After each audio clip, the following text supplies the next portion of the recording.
Good evening.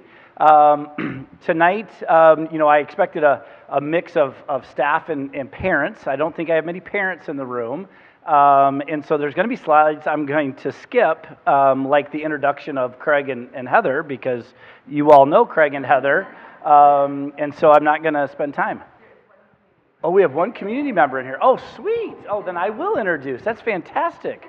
We have Craig Wesley, Assistant Superintendent of Business Services, and Heather DeVerde, Executive Director of Facilities. Our contact information is up there after tonight. If there are questions or additional comments, we absolutely would love for you to contact us. And so tonight we're going to start with some baseline slides of some data so that everybody starts from the same spot. When we think about our district, and tonight is specifically about the Early Childhood Center, and so we will have some ECC specific data. But tonight is when we engage with you with questions and conversation. Certainly, it's appropriate to talk just about the Early Childhood Center, but it's also appropriate to talk about the district. Our kids who are in early childhood funnel through our district, and so it's the matriculation, and so both lenses are appropriate tonight, and so we'll kind of engage in the conversation that way. We also have partners from Studio GC here, Brody, Brian, and Pat. They are architects. They have been with us through this process. They have done a lot of the behind-the-scenes work in terms of assessing our buildings when we look at our structure and how up-to-date and the life cycles of windows and doors and roofs and floors, all of the things that go into our buildings. And so they've been great partners and will be with us through this entire process. All right. Here we go. So what we'll do is we'll start with just, again, some foundational data. We'll talk about the community demographics and some of the changes that have happened and occurred in the community. We'll talk about our student growth and the demographics of our students, and then some school-specific data around the Early Childhood Center. And so this slide here just kind of represents who lives in Yorkville. And I think just some of the key highlights here is that 32% of the population in Yorkville are ages 0 to 19. Right? So either in our schools or about to be in our schools. And if we zeroed in actually in a little bit further with this data from the 2020 census, they identified ages 65 and above, so that retirement age, that has dropped down to 7% of the population in Yorkville. 25 years ago, that was almost 14%. Right, so we're noticing that our community is changing, and I think everybody sees it and everybody feels it, but we have the data to back that up. And so knowing that kind of data, it won't surprise you as we take a look at our student population over the last several years. So if you go back to 2002, we had just over 2,400 kids in District 115. As of our 6-day enrollment this year, we had over 7,100 kids, right? We also know that early childhood is continually enrolling, right? And so we know that number is going to grow. And so we would fully expect that number to be 7,200, encroaching that number by the end of the year. So, but you can just see the gradual growth that we've experienced from 2010 all the way to 2025. And we don't expect that to change. We expect that growth to continue to impact us for the next several years. So when we talk about our students, the one big population that has really shifted for us over the last several years is our students who identify as Hispanic. They make up just over 24% of our student population. 7 years ago, that was 17%. So that population is growing about 1% a year in terms of our student demographics. The other demographics of our students between white, black, 2 or more has stayed relatively consistent over that same time frame.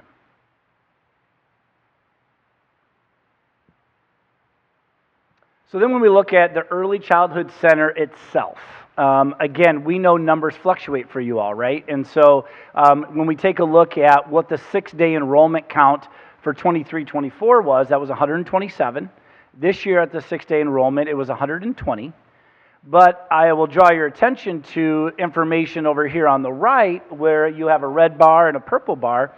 The district engaged in a demography study back in 2022, Dr. Casarda.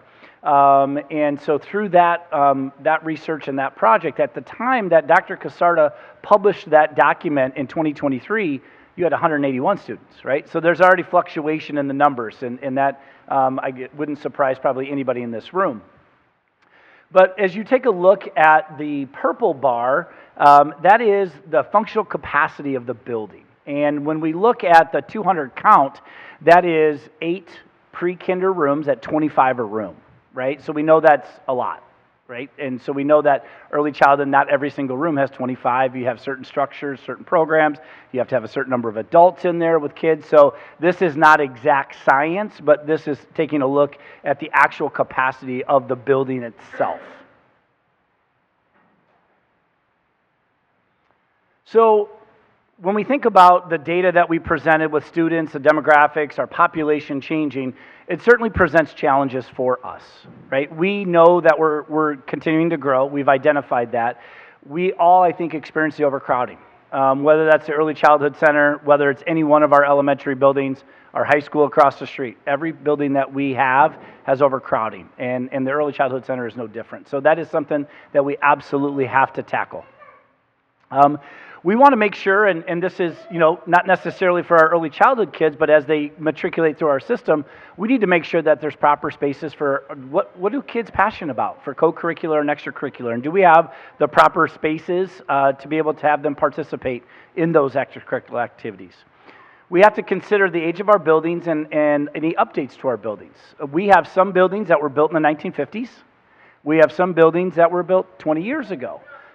Certainly those have some different issues. The 1950s buildings, there's a lot of work to be done. But when we look at even some of our sister schools that were built in the early 2000s, we have to start looking at our HVAC. We have to look at our window replacement and our roof replacement. So we have to think about all of the things that just buildings need as we continue to update them.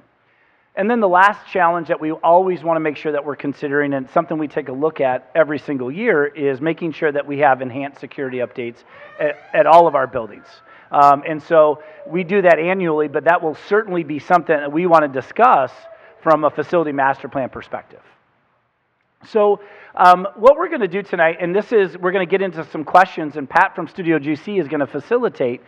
When we are asking some larger questions that aren't necessarily about the physical structures of our buildings, we want to make sure that we realize and understand what's going well, and how do we make sure that we consider that when we're thinking about our plans.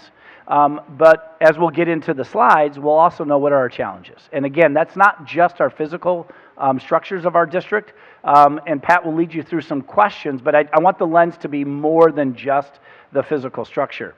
We do have a slide that is only about physical structure, so don't worry, we'll get into that as well. So I just want to make sure that as we kind of get into that conversation, your lens is broad when we have some of those, so that we capture as much information as we can. We're typing and collecting notes. All of this goes into themes that we create. We have a steering committee that is made up of community members, teachers, principals, district office, board members, that we go through and talk about our themes from the listening sessions, and we're using that information to help craft options for what that facility plan will look like. So with that, I'm going to turn it over to Pat to facilitate some of these questions, and we'll get into the conversation tonight.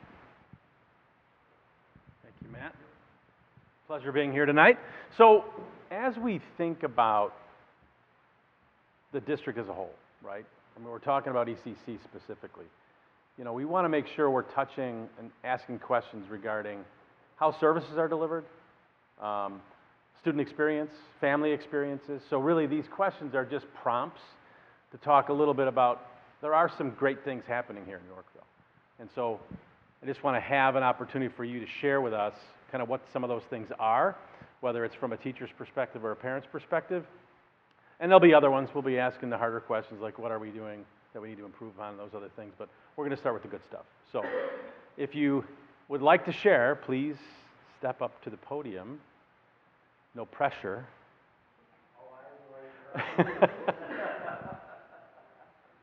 But we really wanted to hear from you. So if you expected a presentation for the rest of the evening, you're going to be very disappointed.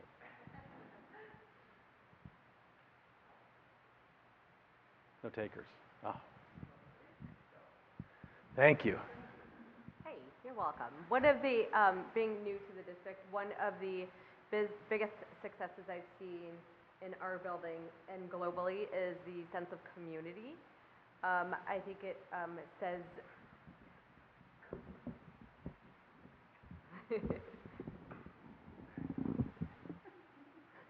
thank you. And this even with my boots on. I was just saying the community piece is so strong in early childhood and throughout the entire district, and I think it says something that so many community members choose to work in the district and stay in the district and are very committed, and that is something unique to Yorkville. So I think that is probably the biggest success. Thank you. Anyone else? Come on, everybody likes to tell stories.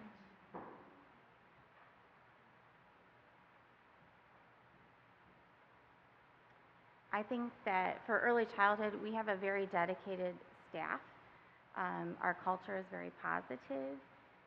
Our families are very connected. In fact, this year we have seen like even an increase in our family involvement that we are even trying to grow as a program.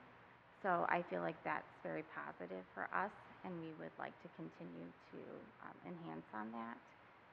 I do see that our staff is really trying hard to come together and even work in those spaces and just be very collaborative. We're a very collaborative staff, and we're very creative. And so I just feel like that's actually a positive for us.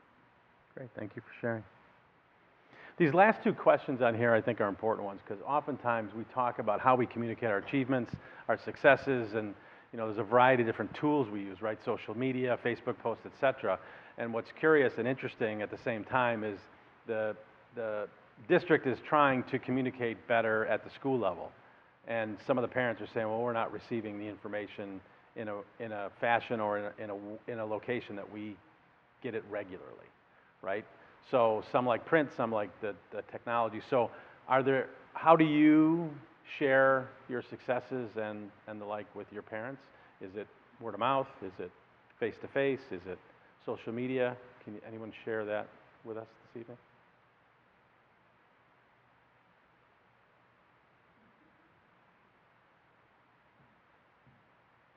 We'll just keep the microphone at this level for LaShawna. We connect through Facebook to try really hard to stay on top of that, and we've established a brand new family involvement committee. We have a full-time family liaison this year, Anne, who has done a really nice job with that and has set up a Facebook account geared just towards the family involvement piece that a future PTO will take over. There are weekly newsletters to families that are shared out and always try to highlight the successes, and as well as a weekly staff newsletter where we really try to recognize each other and making sure that we as staff are recognizing each other through our new district initiative as well. Did I miss anything, friends? Boo. We have a unique, at the early childhood level, our assessment tool has a really unique parent component, and our staff is really good about sharing messages that way, and parents can get that via email, via an app, and from what we understand, that is a largely preferred method of communication for families. Did I miss anything? Great. The last question is one of those tough ones because I think sometimes it's hard to measure, right? Where is there a gap between expectations of families and performance, right? I'm not saying that you're not doing your job. I'm saying, is there kind of like, hey, we expected this, but this is happening. Not that it's a bad thing, but how is that communicated, and are there any of those things you'd like to share with us? It does inform us a little bit as we look at the buildings themselves. Are there things physically that are restricting opportunities for you to share and for students to learn? So can you think of anything that falls into that category?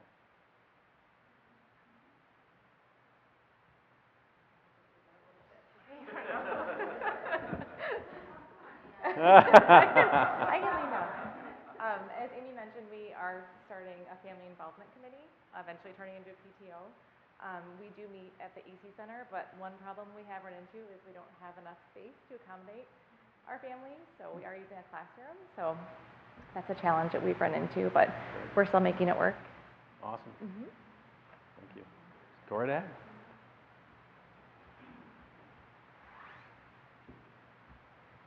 So I am the community member that's here. My name's Michelle Deuce, and I actually have lived in Yorkville since I've been 4 years old. So it's been a pleasure to see the community grow and still have that small town feeling and support.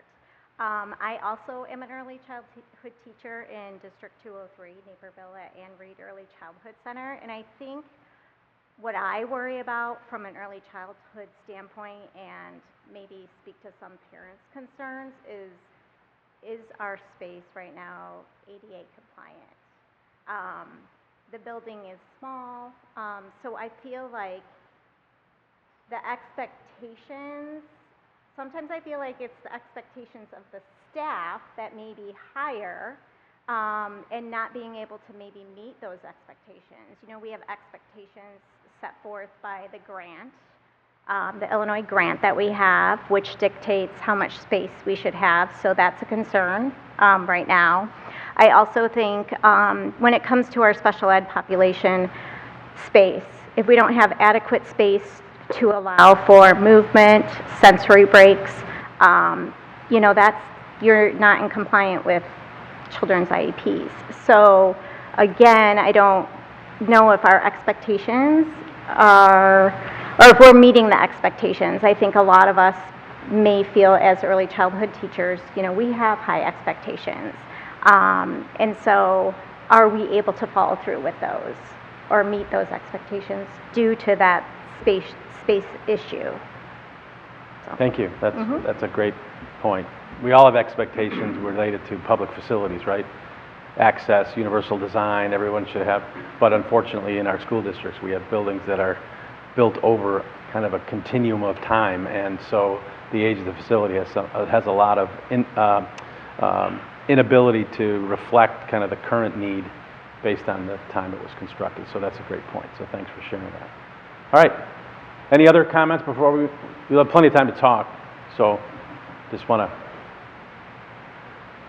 So this is about improvement, right? I think this is a good point, right? Can we make our buildings more accessible, universally designed, right? We don't like to pigeonhole people into ADA or accessibility or handicap. It's really about universal design, kind of meeting people where they are, or children where they are, for what they need. But this is really an opportunity, again, for you guys who are in the building every day, I think, as part of it, and parents, as you experience the building every day and bring your children there.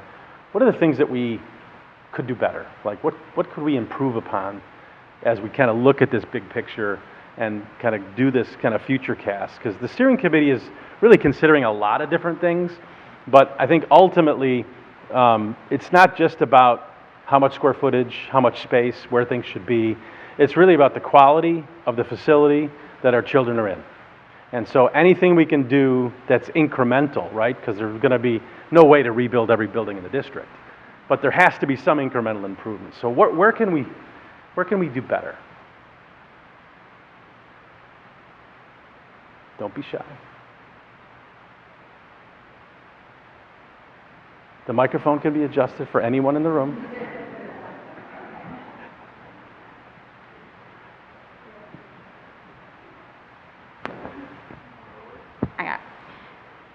Well, I think first of all, I started here last year, and I was overseeing, with my position, our classrooms in 3 different buildings. Now we're down to 2. That's very difficult to have your program spread across multiple buildings and try to make that work. Now that we're in 2 different buildings, that's a little manageable. However, not all of our classrooms, and these are preschool classrooms with students with IEPs, have bathrooms within their classrooms. And to me, that's a huge hurdle. When we have children in diapers, children that are not potty trained, that we have to make accommodations for. And that's a lot on our staff, and that's a lot to expect of preschool children. So that is something when we say improvements, would you like to see in our schools? Well, I'd like to see a bathroom for them in their classrooms. That's just ease for part of their day. As far as, you know, I think it would be ideal to have us together as one. I know that that may not be a possibility. That's never a possibility in any district that I've been in for early childhood, unfortunately, but that is very hard to travel across town if you're in a position where you have to oversee multiple staff if there's an emergency or you're needed. I know that Amy has to travel across town. It could be multiple times a day that we're back and forth to, you know, support staff. That can be very difficult.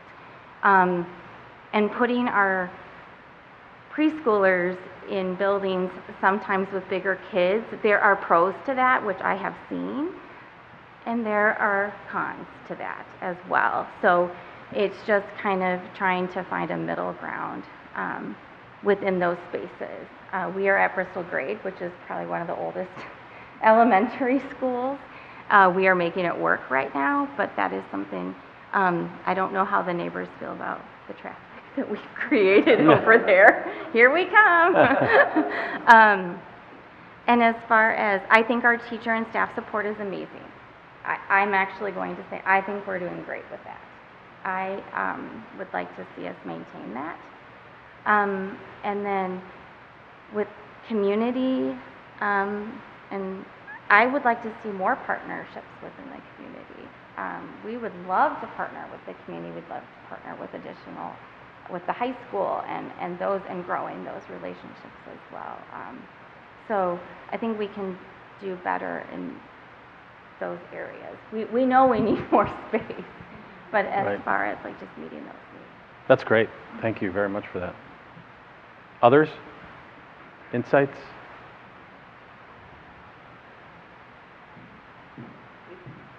Just to add a little bit to that,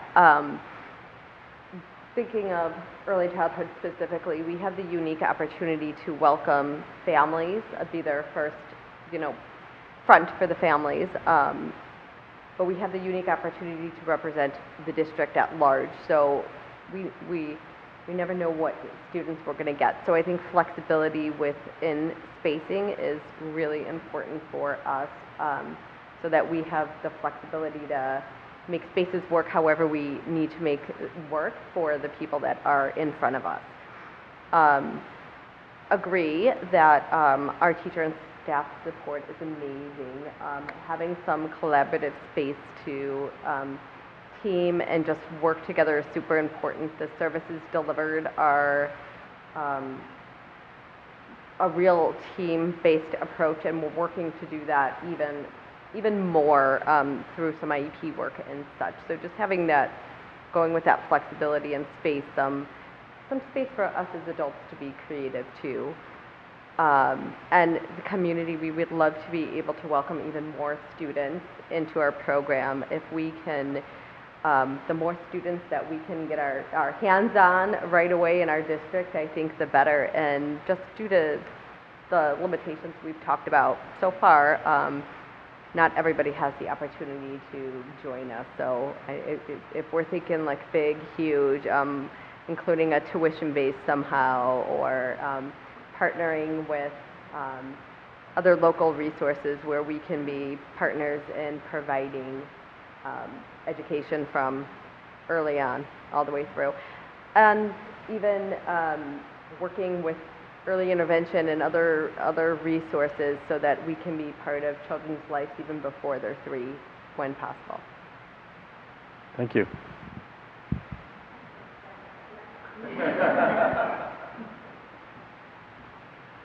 One question I have, and I don't know if I can have answers or if this has been thought about, but I know there's a large population of at-risk students that we don't reach because we don't offer busing to them. So I think when planning ahead, you know, what direction do we need to go with that? I feel too, there's probably a large amount of kids that need to be at school in the community but don't have access because of the lack of transportation. And again, I think those are the kids we want in our building, to get in on the ground level and start teaching them early. So I think that's really something that needs to be considered when we're talking about facilities, is that's going to really change, the numbers that are going to be attending. Right, thank you. I won't offer you an answer, but I'll offer you some insights. So the steering committee is looking at all of the elements as it relates to from a child getting from their home to a school, right? And where that school should be, what should be the amenities be in the school based on grade level, and transportation is a component of it. So I appreciate you raising that tonight, and we're providing the compilation of notes so that when we look at all of these discussions we've had with folks at the individual schools as well as the community at large, that we can take them all into consideration and at least address the concern and identify what methodologies we might use to resolve it. So how many people here actually live in Yorkville? Okay. So and you as teachers, if you had the opportunity to talk to perhaps someone in their encore years, we won't call them retired, we'll say they're in their encore years. They're no longer working, but they're doing something else. And you had to share with them why early childhood is important, right? Because it was never originally part of kind of the K-12 experience, right? We know how important it is. Get children when they're young, help them resolve issues so they can be better learners when they're older, all the good things that go along with what you guys do every day. What story would you tell them? How would you engage them? What would you say? Because we are having some discussions with the community at large who, may be disconnected from the school district because their kids are up and grown and adults and have moved away. And we have to have a conversation with them because they're part of the community and they may not understand what early childhood is all about. So what would you tell them?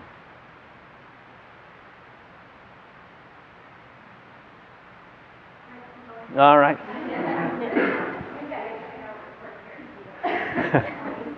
But I think seeing kids when they enroll as a 3-year-old and getting that early intervention, those services, and the amount of growth they make in such a short time, it's amazing. So, and I think I can't rattle off percentages, but just the amount of progress. When a child's identified, giving services for speech, OT, PT, social, emotional, they bloom, and I can't explain it. You guys can identify with that, but the earlier, the better. I think the earlier, the more progress. Mm-hmm. Anyone else?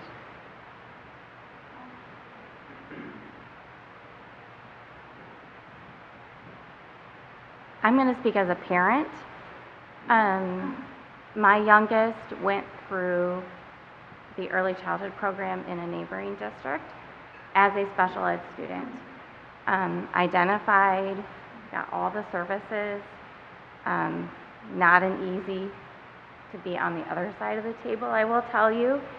However, having those 2 years in an early childhood program and front-loading all those services for him, by 2nd grade, he no longer needed an IEP. So the fact that the community and the district and myself as a parent took those first steps, he no longer needed those services come 2nd grade.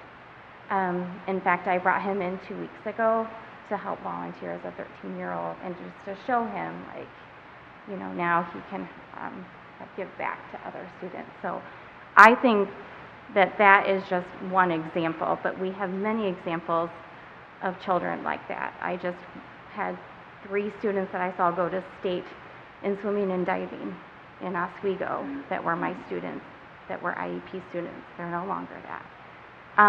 And that just tells you that is the impact that we have when we bring them in at such a young age. And we give them those services and that time and that one-on-one support that they need. Our teachers are tri-certified. They have their early childhood, their special ed, and their English language learner. And then we bring in our related services, and it is amazing what we can do with children. Some of our children leave without an IEP going to kindergarten, and we dismiss them from services. So it is that important. That's why we're here. That's why we're passionate about what we do. Thanks for sharing. That's great. Also, I don't know like the specific research, but I know 0 to 5 is where the brain development is the biggest.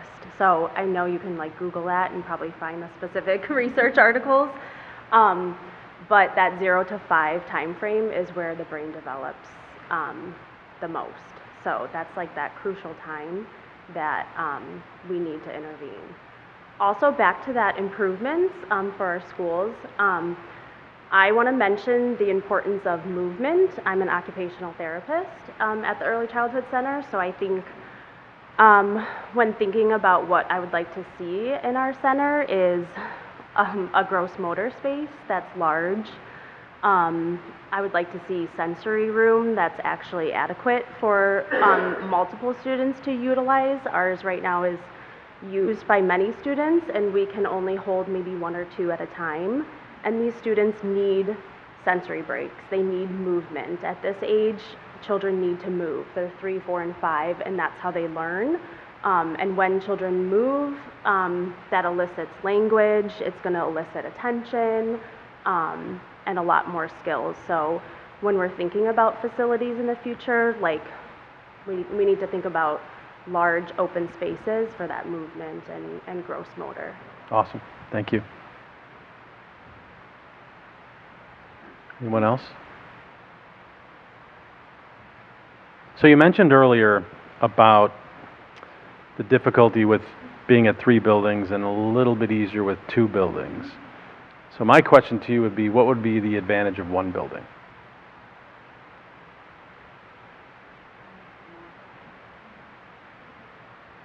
More support?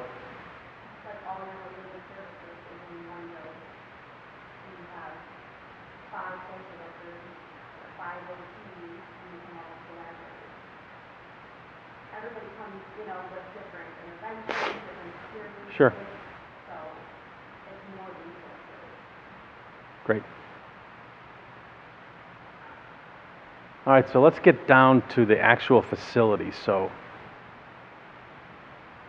we don't call our brother and sister ugly, but we know your facilities have a little bit of work that need to be done. So feel free to let loose because we want to capture it all. And again, we're looking at all considerations. So it's not just a retooling of existing facilities. We're looking at this as a master plan for the entire district, both short-term, kind of tactical things we can do right now and things that look out, 5, 10 years down the road as to how the district should eventually evolve as the community grows and as the needs increase. So, anyone?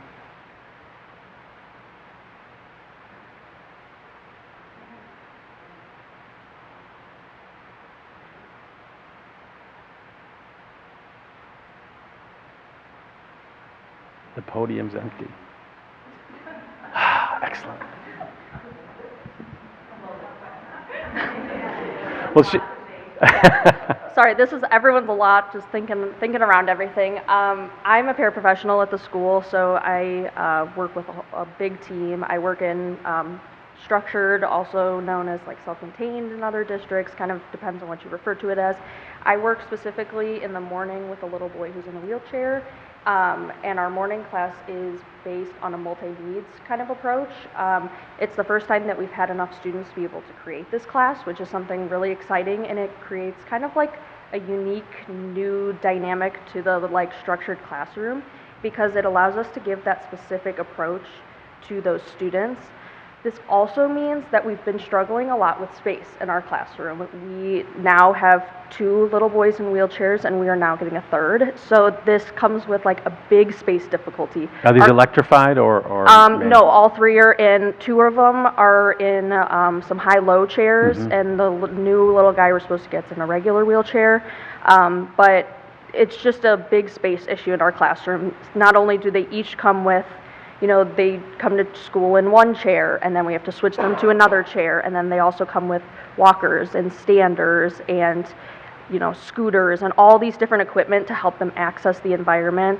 And the reality of our situation is our classroom is just too small, and this is just goes around everywhere.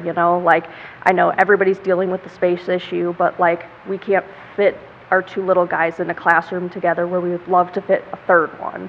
So I think this is just a big thing going for us, is now just personally, navigating the school with this kid. I mean, I go everywhere with him because he cannot functionally do things independently.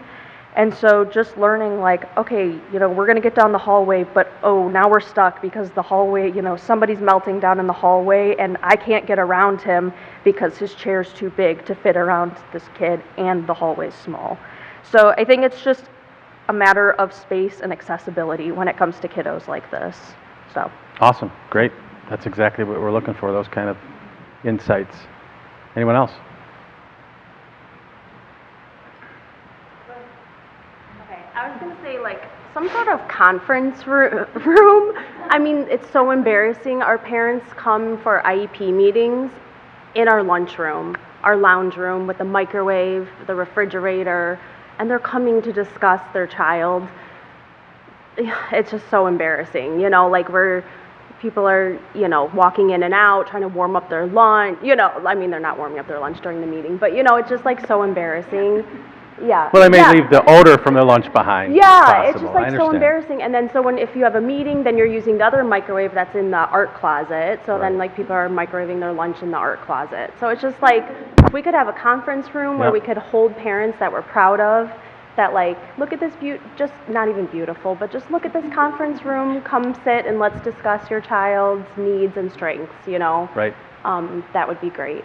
Awesome. Yeah, it's tough enough for parents, right? I mean, especially at these early ages. I was one, so not me personally, my son was, but one of the parents. Please. One of the first things I noticed when I joined the Early Childhood Center was the amazing playground. It is a top-notch playground. I think that is really important for all of the reasons and the needs that we talked about today, just making sure that our students have a high-quality playground that everybody can access. I know it's a little tricky with some of our students to navigate the playground with wheelchairs and such, but just making sure that our students have a really incredible, cool playground also. That would be enhanced more for universal design? Yeah. Okay. Yeah. Just to make sure we're clear. Yeah. And lots of storage space. We come with a lot of things. You may not, nobody had it actually said storage, but when you talk about 5 or 6 different apparatus, I was thinking storage. Yeah, right? Yes. Early childhood, we just come with a lot of things. We come with a lot of toys and supplies and equipment, and so lots of storage space would be ideal. Fantastic. Sorry. Also, I don't know if you guys realize this, and maybe you guys don't, but at the early childhood level, we push in for services. So when you think about the classroom sizes, you have to account for obviously the teacher and the paraprofessional, but then there could be a speech therapist, a physical therapist, an occupational therapist, a music therapist. So sometimes, there's 3 or 4 extra adults in the room, and that obviously, we can't do that here at our current building because then it's just too much. There's no room. But thinking future, just obviously bigger spaces and more wide open. And I know at the elementary level, I don't know if they're pushing in for those services, but that's what we do at this level. So just to let you guys know. Thank you. Go for it. That's why we're here. I'm just a big sensory needed, or I have a lot of sensory needs myself, I should say. And I think when designing any type of building, I think lighting is a big thing to consider. Sound. I think any outdoor windows, you know, a lot of our kids sit in these classrooms that don't have maybe a lot of windows, so I think that's something to consider. Anything else from a sensory standpoint? And like with the structure, you know, obviously you guys are well versed in like colors, but yeah, but I feel like the natural lighting has a pretty big impact too. It's huge impact. Because a lot of our kids are sensitive to the overhead fluorescent lighting. Right. So I think that's something to consider, and actually has a pretty good effect.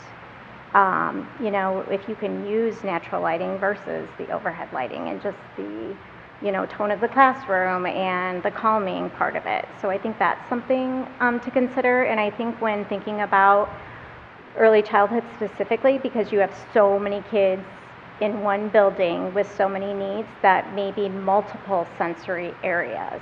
You know, Or multiple types of sensory areas. multiple types, but I know, you know, depending on what you guys find, but I know in our building it's the swing. The swing gets used Yeah. by several children and some needing it at the same time. So even having alternate areas, I think would be something to consider too. Yeah, great, thank you.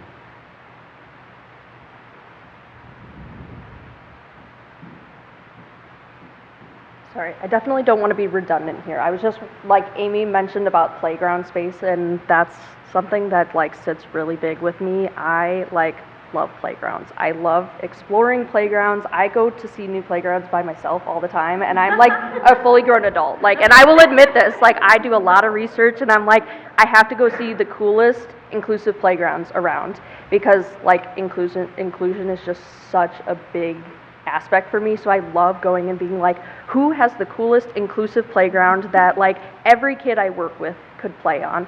So I think just going back to that topic, like just thinking about our outdoor space and thinking about all Are students. you leaving me hanging? Do you have one in mind? To be real, I visited one and they just said they redid it, and so now I have to go see it again because they said they like looked at their space and it was already inclusive, and they said it's not inclusive enough.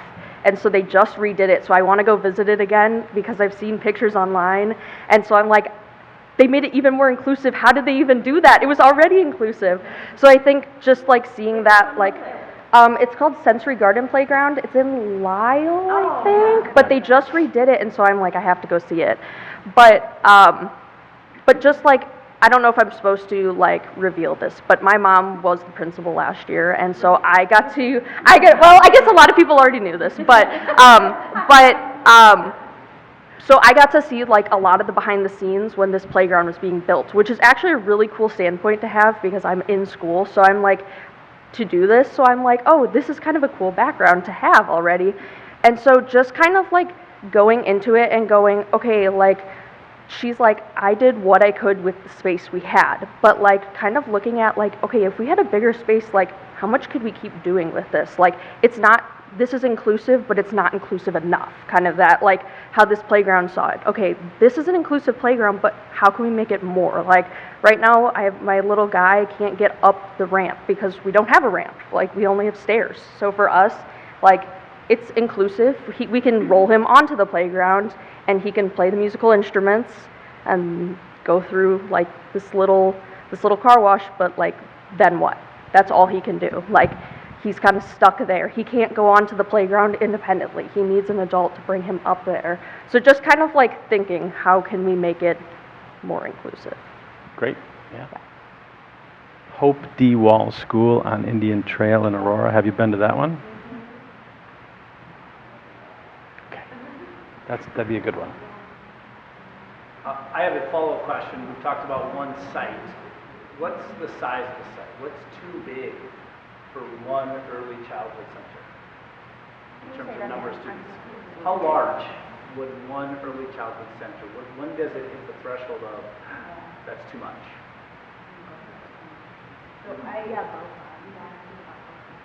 coming from a large district, and there were 24 classrooms. They outgrew the space. They now have. They outgrew that space, so they still needed to utilize elementary schools and such. But there's a lot of people, a lot of things, a lot of like, you have to consider parking, you have to consider, a ton. But 24 classes fit. You have to consider, drop-off pickup was huge and like down to science and all of that. So there's so much to consider, but there's something to be said to have everybody in one building, in one space, and being able to talking about the culture and climate and collaborating and learning from each other and providing the best support for families and bringing families and being as much as possible together. It's just something to that. And the test is just this like unique little beat itself, and it's something to everybody being together and doing a little work. I don't know if I answered that question. So 24 classrooms would be kind of a nice fit for a building, and after 24, we have to really look at some of the other logistical pieces that came. Yep, Okay. it worked. That was just the number of classrooms they had there. It worked. I mean, I think through transportation, like that would be something because it's very different and everybody has work in. Sure. And traffic flow. You just named every building. Yeah. In the Midwest, in Illinois, never met a pickup line that's been awesome. Yes, so I agree, yes, totally agree. I think kind of going off of that, when we talk about how many classrooms we have in buildings, what needed, one of the things that I was thinking about working in a new district, like prior to Yorkville, was like, it was really nice to have a large enough sensory room where we can have multiple students at once, but also, another thing was, there was a huge benefit to having like a cocoon type swing inside our classrooms where like it would be really nice to have that at the ECC center, just because there's times where I have to do sensory breaks for my students inside the classroom and work with what we have because there's already maybe 1 or 2 students in the sensory room itself, and if I try to take them down the hallway because it's something different in their schedule, sometimes they can drop, sometimes they just don't want to leave. Like just having less transitions throughout our school day would be really nice, and having that manageable in our classrooms. Again, we're like, the classroom's not super big, it's not too small, but it's just accommodating enough to the students who need those sensory breaks and that extra movement throughout their day, so. Thank you. Can I comment? Since I have the mic? Yeah. I'm just a parent, but I'm an engineer too, so I look at these things as they're going on. I definitely have to comment on the transportation drop-off situation, but I think one thing that could probably help with the facility itself is there's no common vestibule area for all the students to enter. It's kind of like get on the chopper. Everybody just filters into different doors. And I don't know if you saw, I just rolled in with my stroller with my kid, and that vestibule we walk in fits the stroller and my boy, and that is it. So there needs to be a big vestibule area that everybody from the buses and the parent drop-offs can filter in and then accordingly divvy up in there. And then also on my way in, I drive by Circle Center, and that is horrendous, but, I'd be happy to help. It's my business, so. Thank you very much. Anyone else? Please. I don't think our team has mentioned it, but another thing about being at one building, so our structured friends blend into our other classrooms, so that adds 2, 3, 4, I don't know, that many kids during a session at a time, so then you're looking at, how many kids, like 16, 17, 18? Sometimes at a time in a classroom with those 4 or 5 adults, so I think that's also really important to think about. Putting us all in one building gives us a lot more on like an inclusion standpoint. And then we're not also overwhelming only our ECC teachers, like with those kiddos too, because we can kind of separate everyone. Another thing too, at the center specifically, we now can't park in the front parking lot at all because the buses need enough, they now need the other side of the sidewalk to get like the kiddos and the wheelchairs out. Yeah. And then BGS also, we don't have a sensory room at all at BGS. It's just a big motor room that was a classroom that's lined with storage for other teachers. It's an OT office. It's also, there's no real like space to calm or like to take a child and kind of calm them down. If we do, we're often running into like, well, now it's dismissals. We have to kind of get the kid out.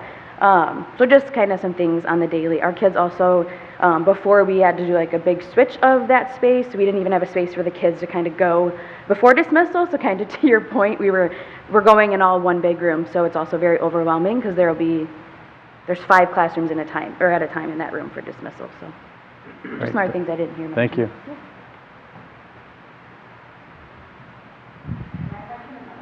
I haven't heard anyone bring up, and this might be a tiny problem, but it kind of is a big problem in my classroom.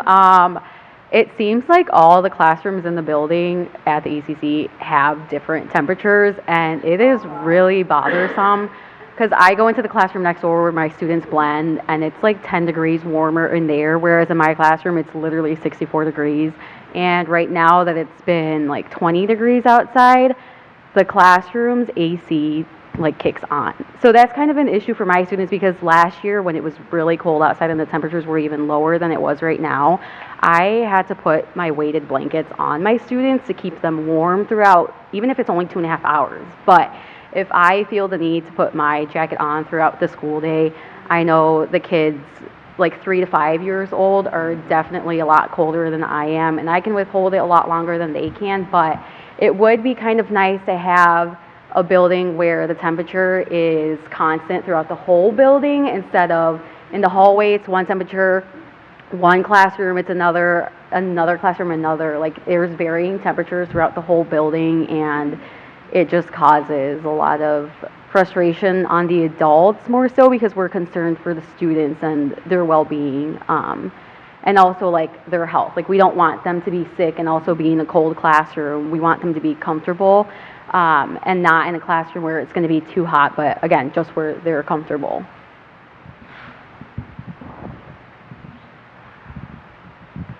Thank you. Anyone else? I was one of the teachers that didn't have a bathroom last year, and I cannot understate how important it is to have facilities in your classroom. My instructional time last year with certain kids who needed, potty breaks, and they can't go by themselves if there's not a bathroom, so there was a lots of independence for all of my students because they had to go with a teacher, and then we tried to group them so there was a little privacy where they would all go like 2 or 3 at a time. So that's been a huge improvement this year because now I'm at the center and I do have my own bathroom in my classroom, but there's only one stall. We have a lot of kids who are coming to ours that are not potty trained. So at the very least they start out my school year in pull-ups. So then, if somebody's in the bathroom, then nobody else can go in. Mm-hmm. So then we have accidents. So then we have, and there's a loss of, to a certain level, privacy. And then they feel like they're not accomplishing something because they can't make it to the bathroom in time. And their bladders are like, this big. And they just can't hold it.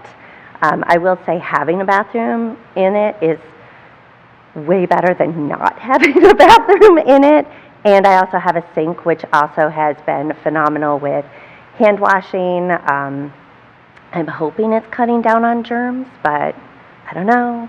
But even cleaning up from art, we can do messier art, more sensory-driven art than we were able to do last year, because last year I was at BGS, and I was at the farthest classroom, so we had the farthest walk to. So there would be, if we did shaving cream, there was shaving cream dripping down the hallway. Water, we had to fill up in the water fountain for our sensory tables. We had to fill up in the water fountain, so it was always freezing cold because at that facility, the warm water was even further, and it's just too hard. So that's an improvement. But those are all kinds of little things that add up to loss of instructional time if you can't have that inside. I'm also one of the classrooms that gets blended, and there's times that I have 2 to 3 extra students outside of my normal load.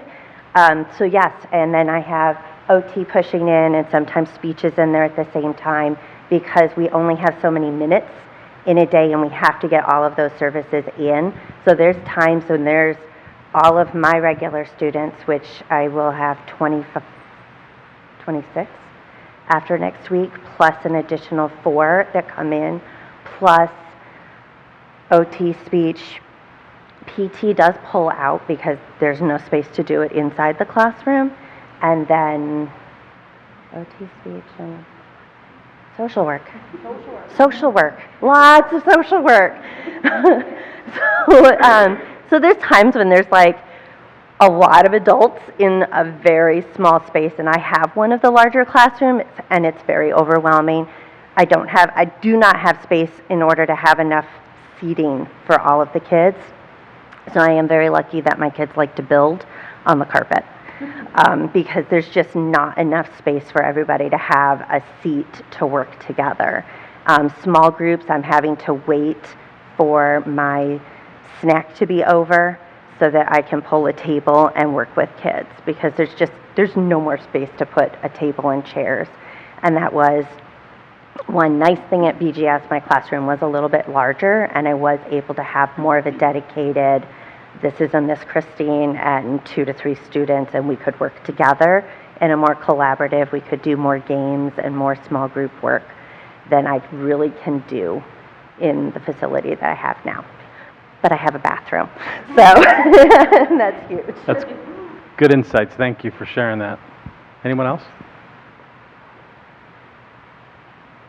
I know there's been a lot of talk about being of like one big building, but if that isn't possible to be one big building, I think we have to look at more than just, okay, there's 5 empty rooms, you can put classrooms in them, and not think about all the things that come with, like no gym time, library, all the bigger picture. It's just not a matter of having the space to put them.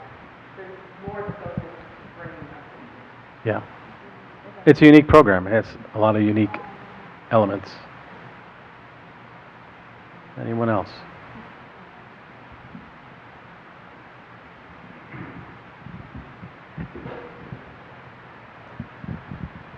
So just to kind of wrap up this evening, in terms of process and where we're at, you know, we are, I think this is listening session number 6 for buildings. And so we have one scheduled for every single building. We also are hosting a Spanish-only version for all of our parents that speak Spanish. There's no translation services. The architect from Studio GC is fluent in Spanish. We have members of our own team. So we'll be conducting that. We're also having a session for families with students with IEPs to get their unique perspective as well as we think about space and facilities. So as we're continuing to listen and to gather feedback and you know, create those themes, the steering committee is also working like a parallel work structure as we bring in that information. Our goal is to be able to provide some options this spring for the community to ask questions about and respond, and then ultimately bring some recommendations to the board this summer in July. And so in terms of time frame, that's what our goal is, and then the additional work starts after that. And so hopefully we'll have a lot of decisions that we can communicate, which will drive the facilities plan and then be able to take the next phase of that work. So we really appreciate the engagement tonight, the conversation, all of the information we gathered. It's really important as we work together to create what we can do to improve, you know, the district, but early childhood. I said that last spring, early childhood is a key component to our K-12 work. And I believe in it. I know our board believes in it. And so we really appreciate your feedback and thanks for coming tonight.